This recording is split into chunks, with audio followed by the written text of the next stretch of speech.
Hey guys, Mustached here to review the movie Predator Kiler of Killers. Now, I had heard vaguely about this a little bit ago. I had not seen a trailer for it, but I heard about it somewhere. And I figure I'd give it a shot. I am a fan of the Predator franchise, and seeing something become animated throughout having previous iteration of it being live action all the time is an interesting change of pace. What they're able to do with the Predators design-wise is primarily one thing to talk about in this movie, in terms of just being able to craft them in even more crazier, bulkier ways than, the person in a suit, which would be the original, obviously, Predator in reference to that. But I digress. I'm here to talk about this movie as objectively as possible. Well, I will just skip the pretense and just jump right into it. This movie is pretty much designated for a action-packed sort of, if you're looking for action, you're gonna get what you're looking for in this movie. In terms of story, maybe not so much. You do technically get 3 stories here, but we'll dive into those. Anyway, we cut as we're being opened up into with the Predator music, a bit revised, obviously. And we start with our first story, and we actually go in chronological order from A41 AD in the early Viking era. So, we meet these 2 Vikings, a son named Anders and a woman and the mother named Ursa, who's been called a Valkyrie. So that's an interesting foresight, as she is seeking vengeance on this rival chieftain, while trying to teach her son in the ways of the battle. And in doing so, cuts a man in half after torturing him, after gaining some intel, when he doesn't stop up to do said actions. However, while the Vikings are moving closer and closer toward their prey, they do not realize that they are the ones actually being hunted. As we, the visual audience, see the invisible ship sort of flying overhead. And we get a bit of backstory here. It was his grandfather, meaning I believe her father, who she was forced to kill due to the rival guy she's essentially looking for. And he's still alive, so she was still hunting him all this time. And once they get to them, after the guy mocks her for these shortcomings, but this rage invites the son to take action, killing this rival once and for all. However, the Predator arrives on the scene, and the crew does not do so hot. In fact, it's in very short order that she and him are the only 2 seemingly remaining. However, he is collapsed within the building as she makes her way outside through the water, and the freezing water, mind you, but she eventually makes her way back up.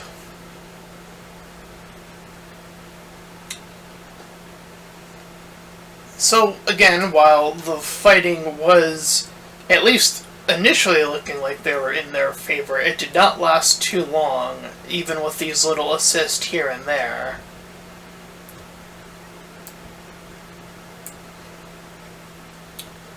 So, this predator, this bulking predator, by the way, in terms of like visuals, this predator is like super bulky.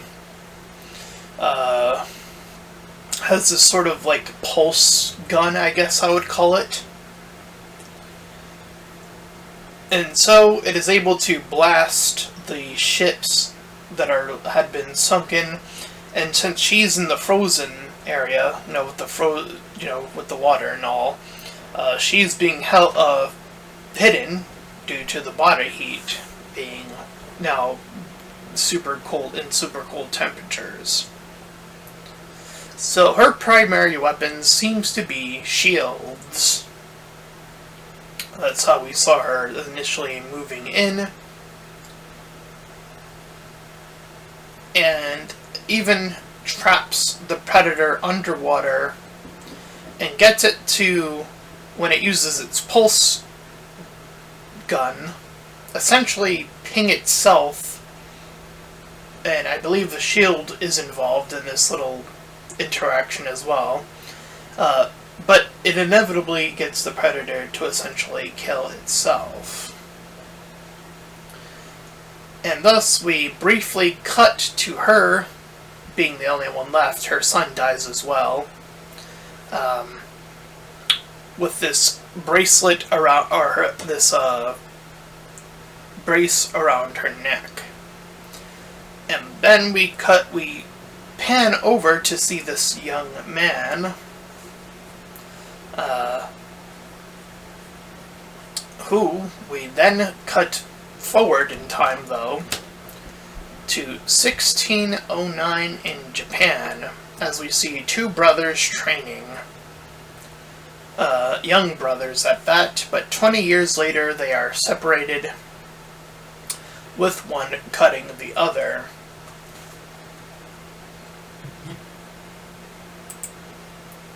And as this one, in comparison to the first story, there was a little bit of dialogue between the Viking crew, but the ninja story is essentially a lot more quiet in terms of dialogue. It's very much reserved in that respect. So, however, we do see a much skinnier, but still tall, predator on the prowl, regardless, as this now ninja of 20 years after training and whatnot goes after his own brother, only to get a slice of revenge through a simple scar to show that he is on even footing. Was, I think, the initial, again, there's a lot of, you have to sort of put together the story yourself, because, again, there's a very much lack of dialogue here in this instance.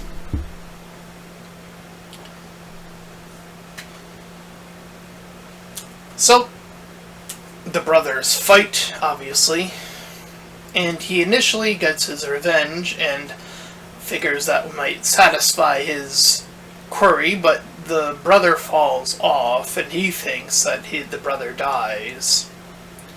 But the skinny predator attacks. So he uses his ninja skills to shunt his way outside, and tries to even use shuriken to keep the predator at bay. But the brother actually manages to survive. The two initially almost facing each other, but the predator is still there. So the two decide to have a temporary alliance as they both go after the predator. And they fight very valiantly. The brother that, the newer one that got the scar, the one in charge, aka, is the one that is jabbed through with the two piercing blades of the predator. However, he manages to survive long enough with said brother to have, because they're both sort of parallel to each other walking on this tree, where the Predator is back to being invisible, and all you see is this leaf fall and land where the Predator is, technically speaking. And we see the vintage Japanese rush slash between the two, and then the cutting of the Predator. As the rival brother dies, and we then cut back to the ship where we see the third individual in the bracelet, thus cutting us all the way forward to 1941's America, where we see this dad and his son, named Torres, dealing with his broken car. The father knows that he's to be drafted, so he lays that news on him. Thus, he goes to war on the Bullet, this plane, as he becomes a pilot, more or less, 1 year later. But his own plane fails him at this point in time. Some attacks happened on their side, and he gets his hands on some Predator tech, but it sort of backfires a little bit, obviously, a weapon pulling away from them. So the sky fight occurs. I forget the actual name of sky fighting. I do apologize, I know it's not called that quite, but I digress. And there are these rivals against America. Since this was in the 1940s, I'm assuming this would have been... Well, that would have been the Nazis, I think? I think so. Or maybe. Or... So I'm trying to remember if that was 40s or 60s, and I think that was 40s. Anyway, point being is that they have a rival squad. So, he knows, Torres figures out that there's a ship up there, and he's trying to warn his squad. So he gets up in the air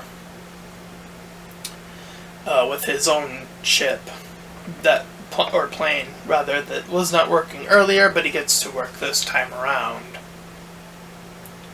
So he gets up in the air, tries to warn the others, but it's far too little too late, as they get attacked, and he's left with one man on his squad. Obviously that does not last too long.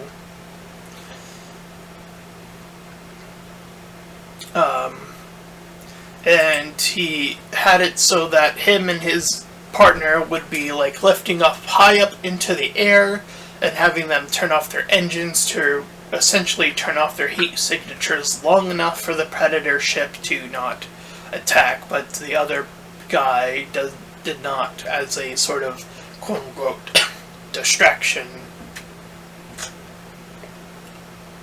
So now Torres is the only one left in the air, and he turns it back. He turns his plane back on, heading into the enemy lines, essentially with the Predator still in tow.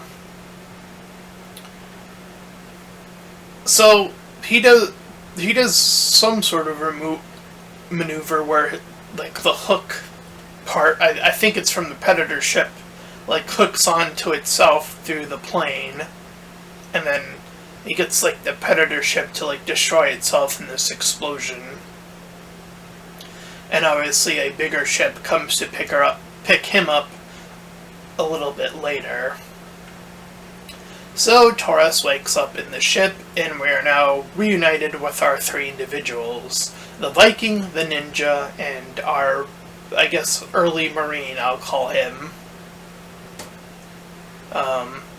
And as they arrive on, I guess, this Predator planet, I guess I'll call it, this big chieftain Predator challenges the three of them to face off of each other and claims that only one of them would have the right to face him in battle.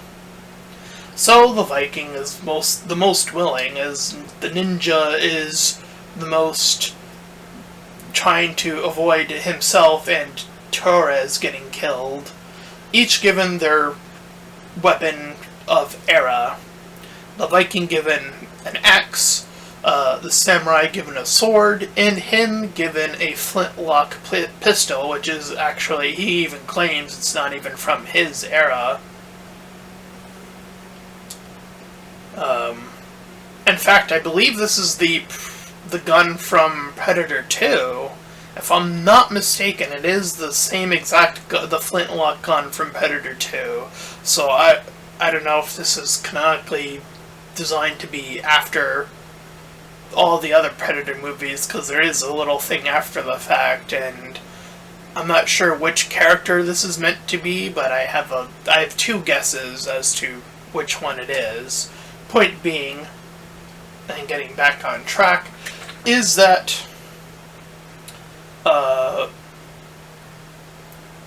they're like sort of semi-fighting each other in a way,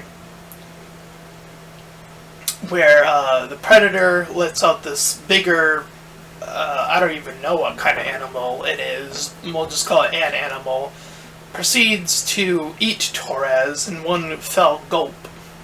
So he's still alive in there, technically speaking.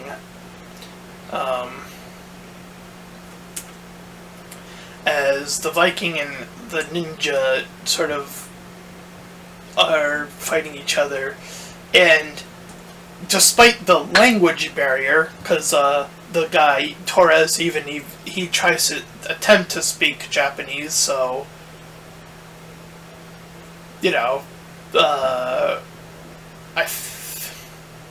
I think that would have made sense back then. Because when did we must have bombed Japan before the bombing of Japan must have happened before 1940, was it 2? The year exactly? 1942 would have been the year of this particular instance. Or even sometime later, because we don't know how far jumped ahead we are in the timeline in terms of Earth. For all I know, this could be 2025, or this could be current day, and that they've been kept alive all this time. Due to, again, who is alive in the Predator planet, and who we see at the end of the Predator planet. But I digress. So eventually the two begin to work together to slay the beast. And the guy who's still inside gets swept up in there, and he kind of does a little bit of chicanery off screen, let's say, as he makes his way back eventually, though, getting his own bracelet off and their neck bracers off as well. So we clearly see that the boss Predator is toying with these three, or at least two of them at the moment. But they do put up quite a fight. He attacks from above, the ninja attacks from below with his ninja slashes. She gets a shield back. And Torres preps the ship. And in their attempt to flee, the ninja loses his arm in their escape attempt, and their ship gets hooked onto, as all three of them are on the ship now when they run onto it. So she, the Viking, proceeds to use her shield to go all the way back down on the planet and destroy the machine, so that the other two, ninja and I guess I'll just say early soldier guy named Torres, managed to get to escape.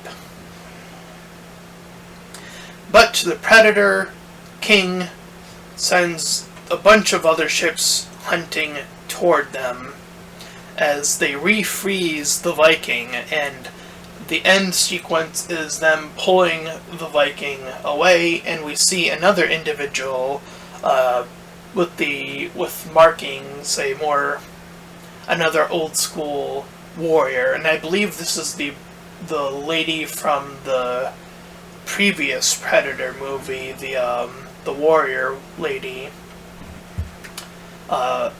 And I don't remember her tribe specifically, but I believe that's her that we see.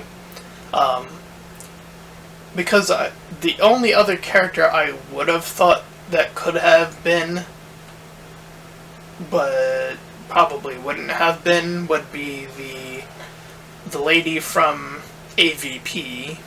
But this doesn't seem to have any connection to Alien as far as I can tell.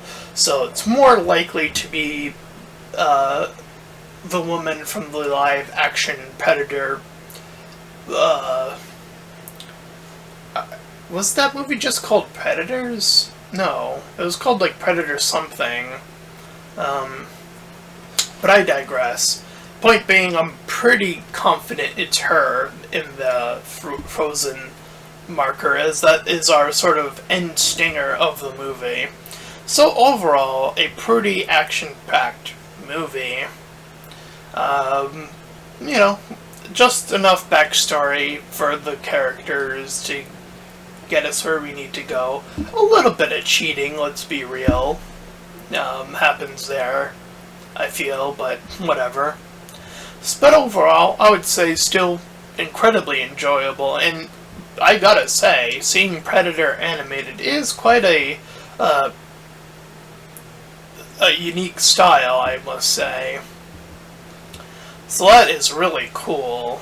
You know, again, I feel like it's more fitting to say that in the ways of animation, I feel like you probably could have gotten away with the whole dressing people like Vikings and even ninjas. I don't think that much is an issue in the course of live action stuff. But the Predators is what really makes this stand out, I feel. Particularly the first one, and just in terms of how bulky he is, it really lends itself to animation. So that it can get those, you know, exaggerated proportions, and even a lot of the action orients itself a lot akin to realistic enough to be like, I could see somebody doing that, but just on that fringe to be like, but it's safer to have it animated. It's on that fringe, which is pretty neat. So yeah, if you're looking for an action-packed animation, I would definitely say check this one out. I would give it a solid 7 out of 10. You know, nothing too crazy there, I think. And that's my review of Predator, Killer of Killers. And if you ended up enjoying this review, then please feel free to like, comment, and subscribe. Also make sure to check out those links in the description when I head over to my petition about small YouTubers, so get to my PayPal where you can help support me and my channel directly, and third to my Discord server you can join Collab Shield, do a lot cool stuff for free. And until next time everyone, bye bye.